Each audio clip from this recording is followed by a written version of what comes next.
the day came where you got the bing bong and UPS delivered that keyboard to the house. And I was able to take that tape, that paper keyboard off and put the real thing. I still have that keyboard to this day. The point I'm making is I made room for it. I prepared for it. The job that you're believing, that dream job, but we keep showing up late on the one that we had.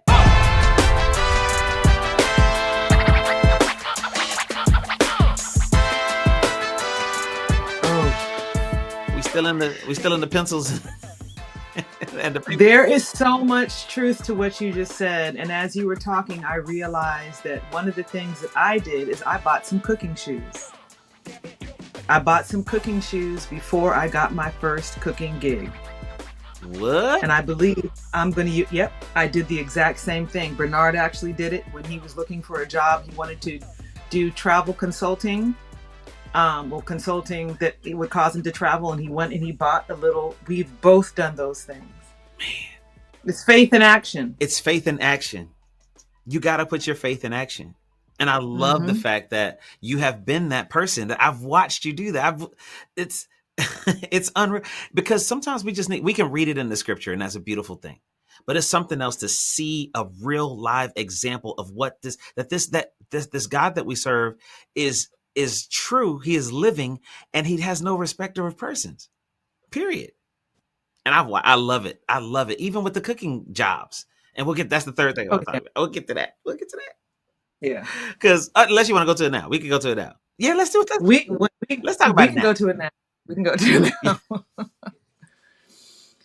God is so...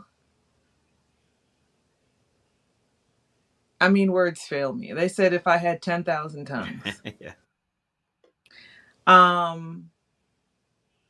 And it's important. I've heard different people talk about your purpose. How do you figure out what your purpose is? And some people say it's that thing that you love to do, that if you could make money from it, that would be great. But you're consumed with it. You're passionate about it. And I come from a long line of good cooks, but I'm also a first generation American, and they're real hardcore about education, which I got my master's degree. I did all of that, but I was just kind of like all over the place. I was, and I could talk myself into any job, but I wasn't passionate about it. But what I really loved doing was cooking.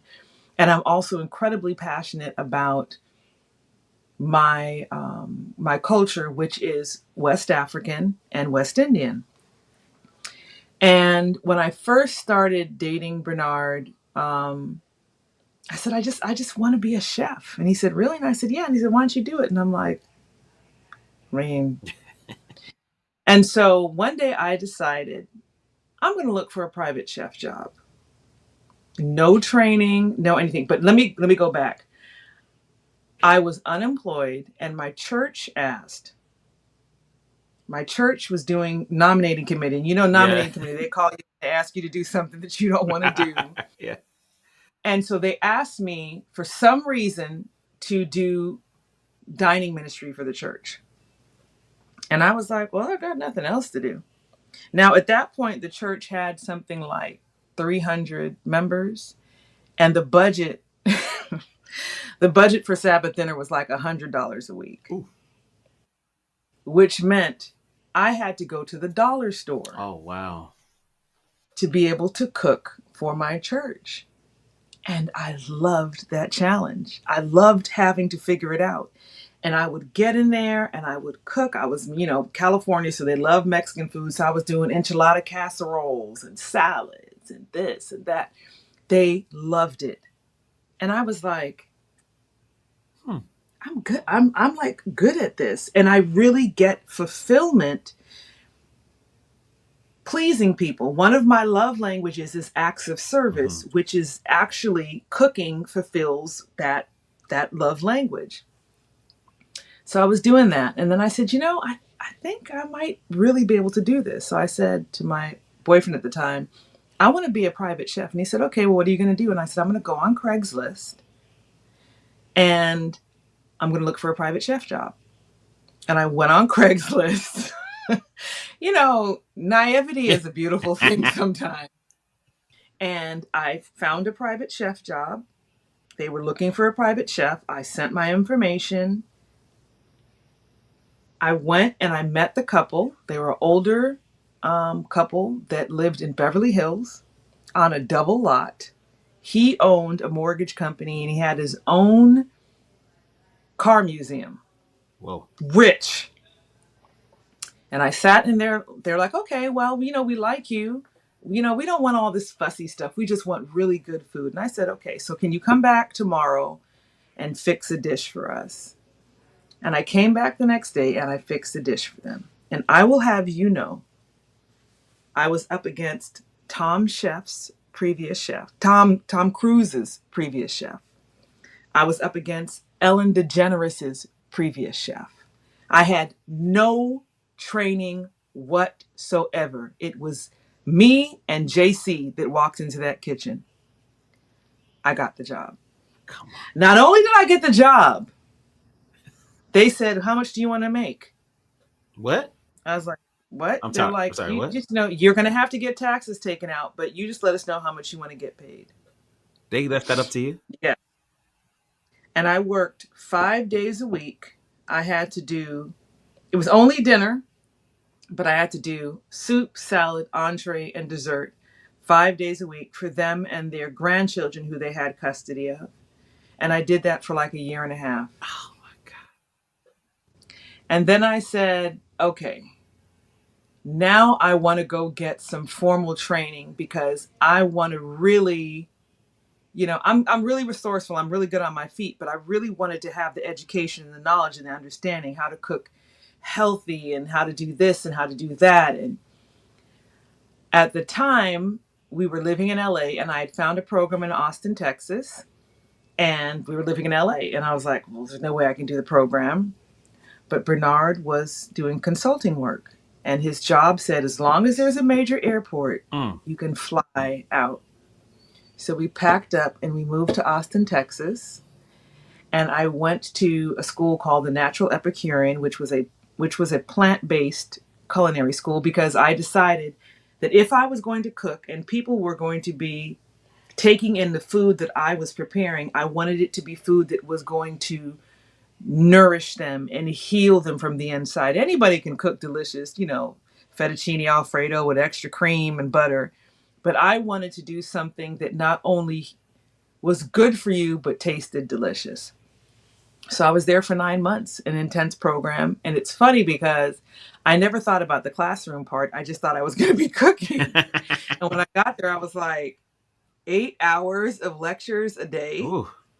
Like 3 days a week. And then the other 2 days we cooked. Anyway, so I got through that program. And God just continued. I think it was the hubris of my faith that he rewarded. My brother always says this thing, leap and the net will appear. Yep. Yeah. And that's what I did. I just was like, I just kept jumping. So I came back. I got this incredible externship at it was like the number 2 raw vegan restaurant in LA. And just when I look at it, I'm like, I sent you the thing the other day from Dochi. Yeah. When she was saying, it's available for everyone. It's not just available for me. It's just being bold and stepping out and claiming what the divine has. It's available. And my boldness and my hubris of faith was rewarded. I'm a good cook, maybe even a great cook, but let's not get it twisted. He made it happen.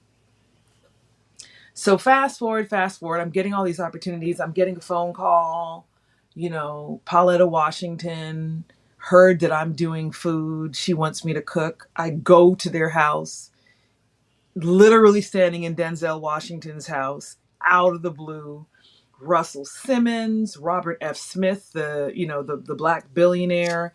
His wife is having some kind of issues. She finds my name by somebody.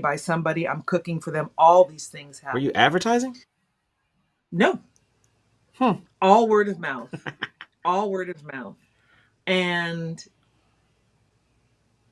I was gobsmacked that these things were happening. But what it was saying to me was, this is what God, if you ever questioned, this is what God had for you. So let me fast forward to what I think is probably my greatest blessing.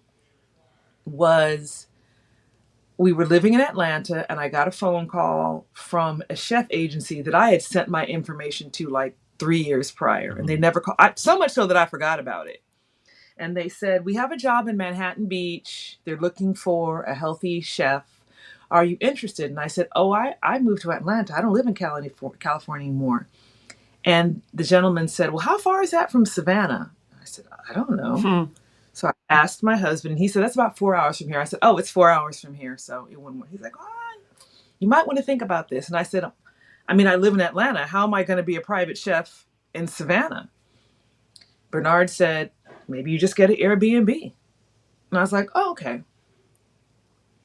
So, okay, it's an actor. We can't say the name, but he's going to be working on a film in Savannah. What you're going to have to do, the kitchen is not set up yet. So you're going to have to prepare this meal, put it in a cooler, drive 4 hours to Savannah. You have to be there by 9 a.m. And then plate this in such a way that it is, the integrity, it looks good, it tastes good, everything for this audition. So I'm up at 4 o'clock in the morning, finishing stuff, packing the cooler. I get in the car and I drive to Savannah, Georgia. I get to the house and Will Smith walks in. And I was like,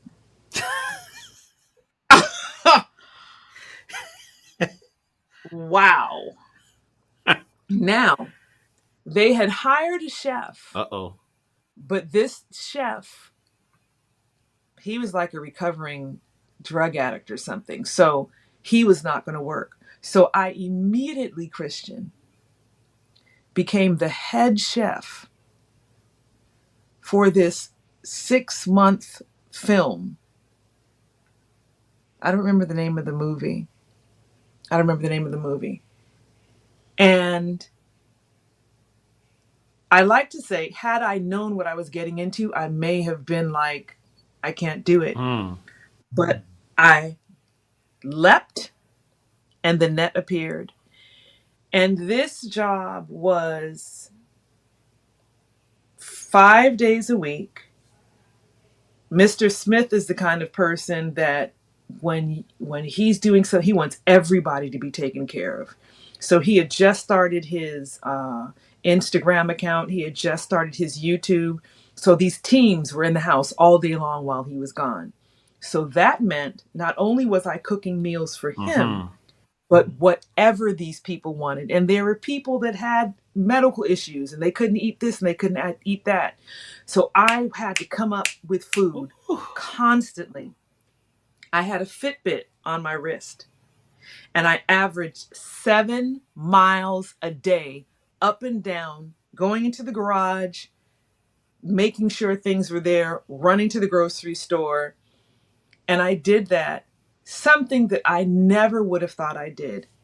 And God was so good. I got called back 4 times to work for Mr. Smith. The last time I worked for him was Emancipation in New Orleans, and I was there for 9 months because the hurricane came through and destroyed the set. It was an outside set. So anyway, it just speaks to the hubris of faith.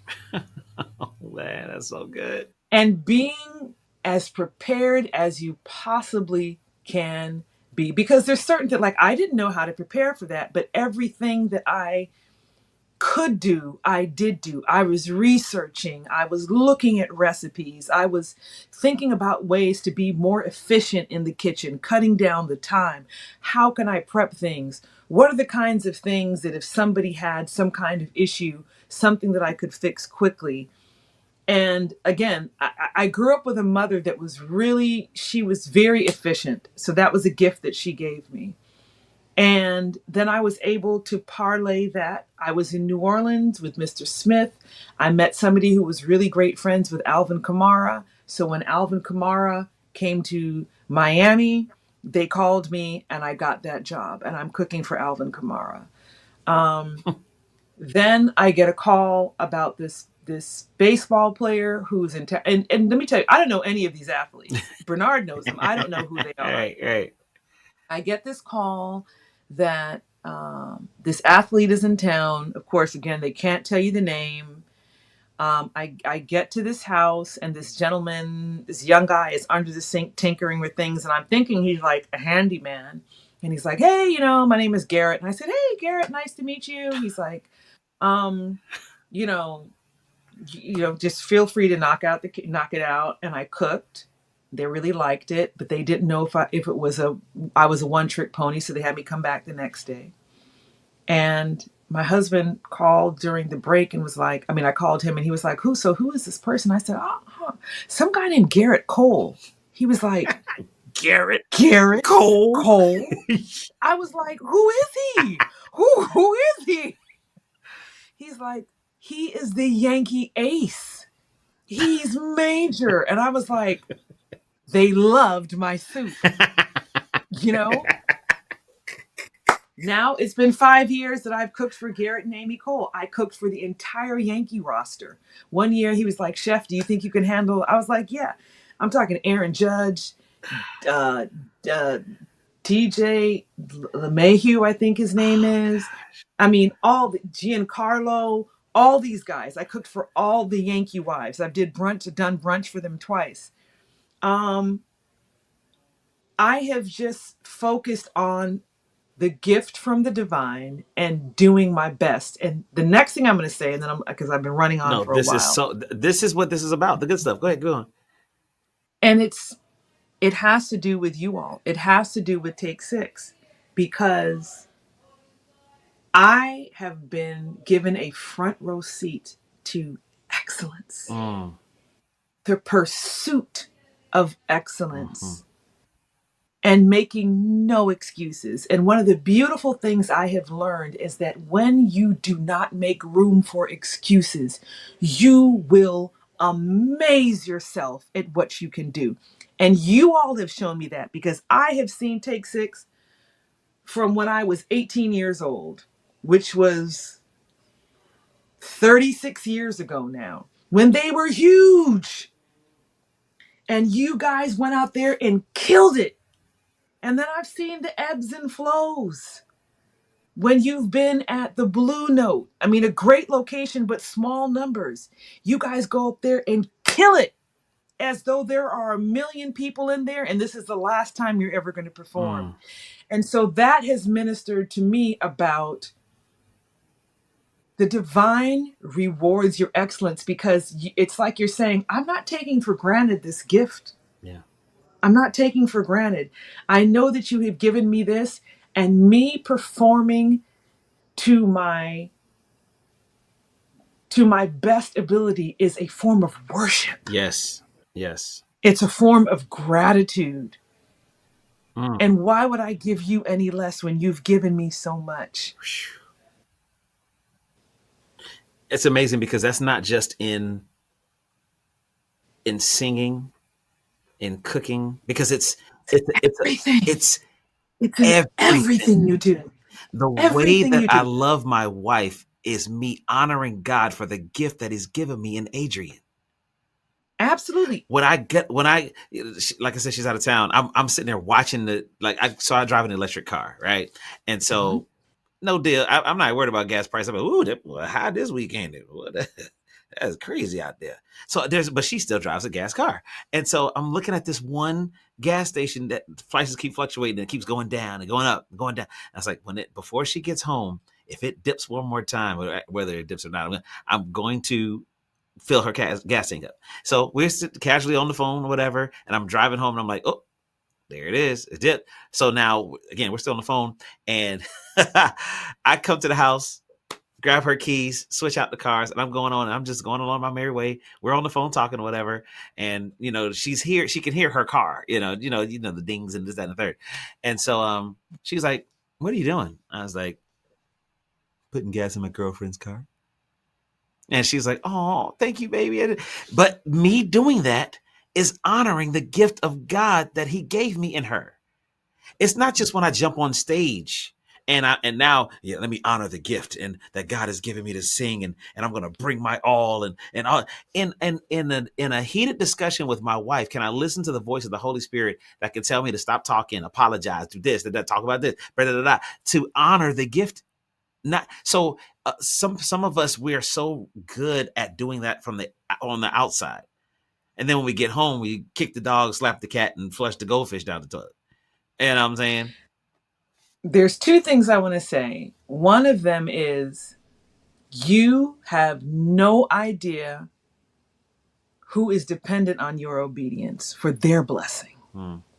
There are so many people that your obedience, you doing what the divine has given you to do, leads to their blessing. And that's a very humbling thing, because just think about, I've had people that their diligence, their responsibility, their pursuit of excellence has paved the way for me. The other thing is, always leave room that you may not have the full story, that you may not know everything that's going on.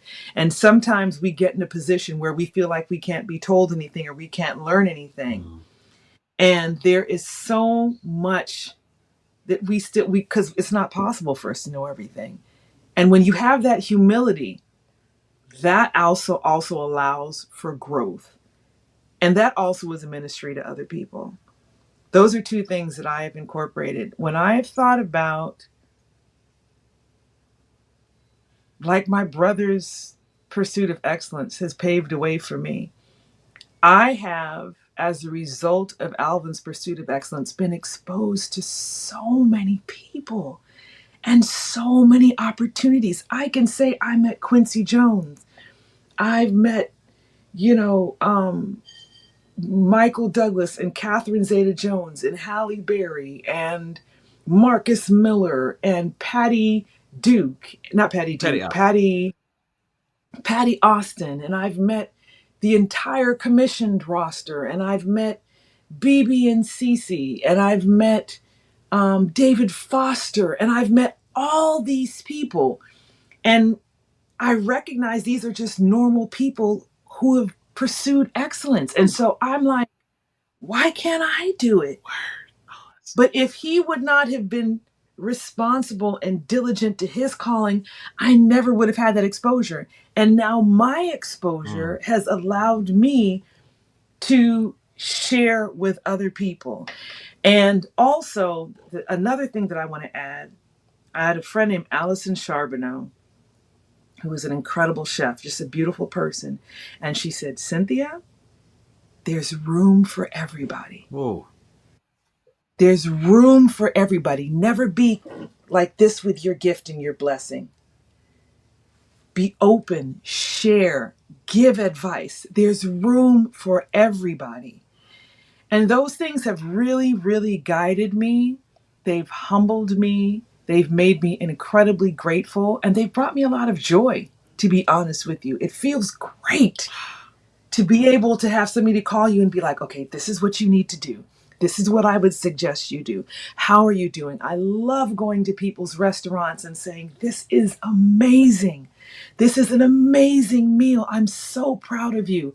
I just pray that the Lord continues to bless you and that you just blow up exponentially. And it feels so good to have that freedom within myself and not to be, not to be just like, who does it, like, what does that serve? Ooh, it doesn't serve you. So, yeah. See, this is, y'all, this is why we call it the good stuff.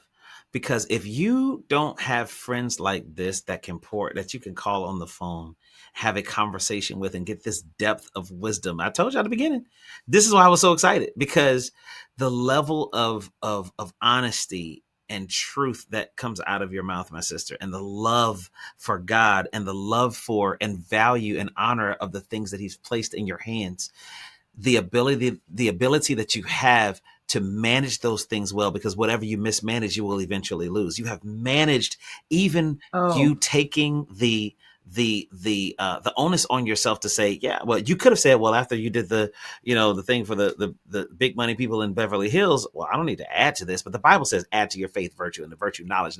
You decided to leave LA to go to Austin, Texas, to add to it so that you can walk into rooms and continue to have literacy of language in the culinary arts. That was pretty good. I like how I put that together. But I mean, just then as you added to it, God added to it. Oh man. And you found yourself and continue to find yourself in rooms that pull on the gift of God that He gave you and that you've managed well. My prayer is that that you would be surrounded by people who do the exact same all the days of your life, and that the people and your friends that are around you, that the gift of God that is on you, the passion and pursuit of excellence, just like you caught it from your brother and from Take Six, that they would catch it from you, and that your reward would precede you in glory and literally bring people to understand how beautiful it is for us to honor the gift of God by preparing for the very thing that we're praying for, so that when we see it manifest in front of our faces, it just makes sense. For well, you, it here, makes sense. and I'm glad you said that. And there is a term, I do not know what the name of it is, and you may know. The Japanese, the pottery when it's broken, and how they use the gold. Okay, I know exactly what you're talking so about. there's two things I'm going to use.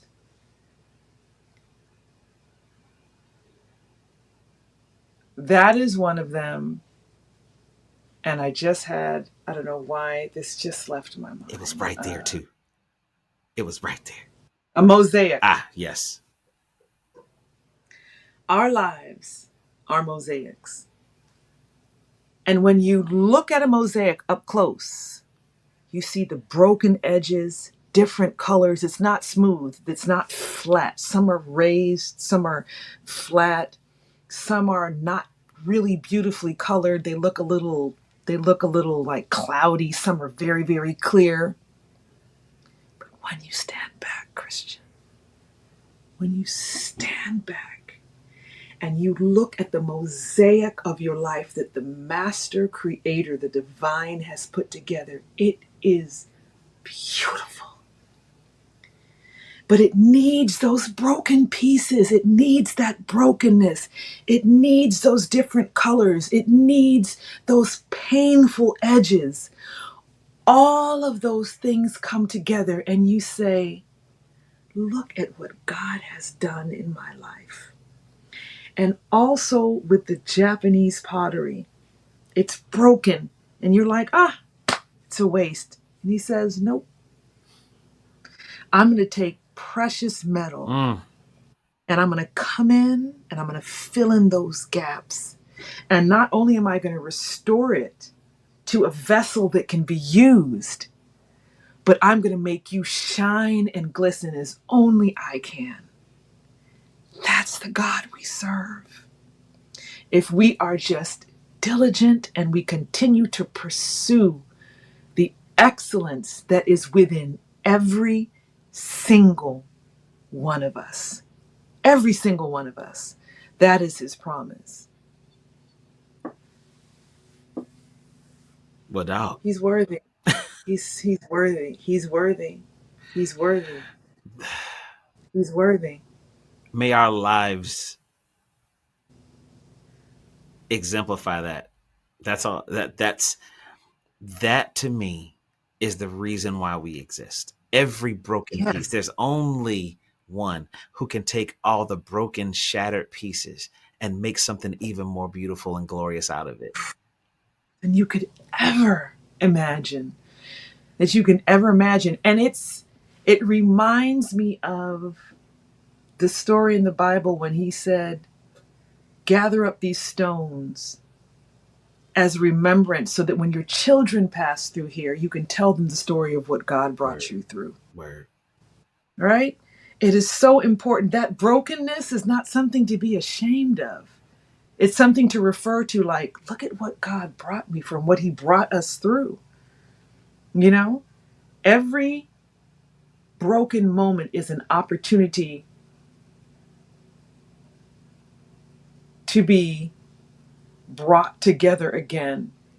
It's an opportunity for God to show his power and to work in your life and make you greater than you ever would have been. And you know, one of the questions you asked me is how do you stick to it when things you just have to, you know, it sounds cliche, but God is not forgot. He's not forgotten you, and he is the master creator. He can't mess up. It's not possible. We mess up because we put our limitations on That's God. correct. That is correct. But if we look at him for who he is, sometimes, Khristian, I sit, especially when I travel, and I'm like, he spoke this into existence. He spoke this, all the intricacies that it takes for nature to do this and to do that. He spoke this into existence. He spoke me into existence. He spoke my gifts into existence. What can I not do? What can I not do? There is no limit. And once I rest in that knowing,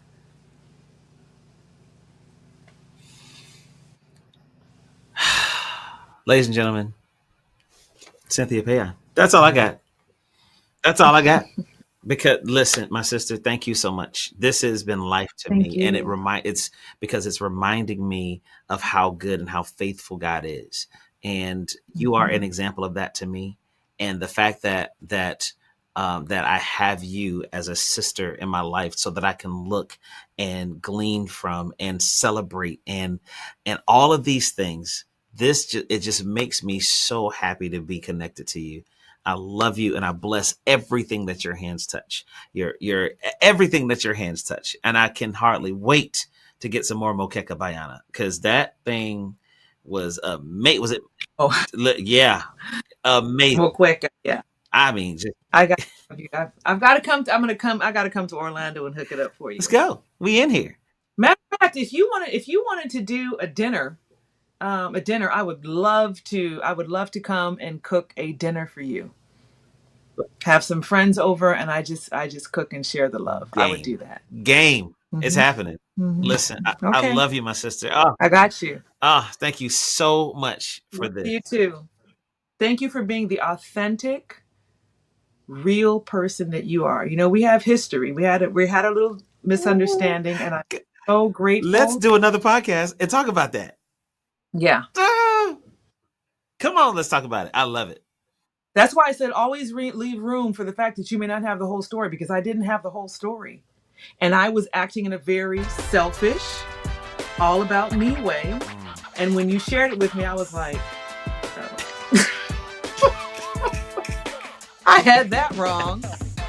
Oh, okay. Well, anybody hungry? Y'all want something to eat? Girl, I love you. Yeah. Let's do this again. Love you too. Love you too.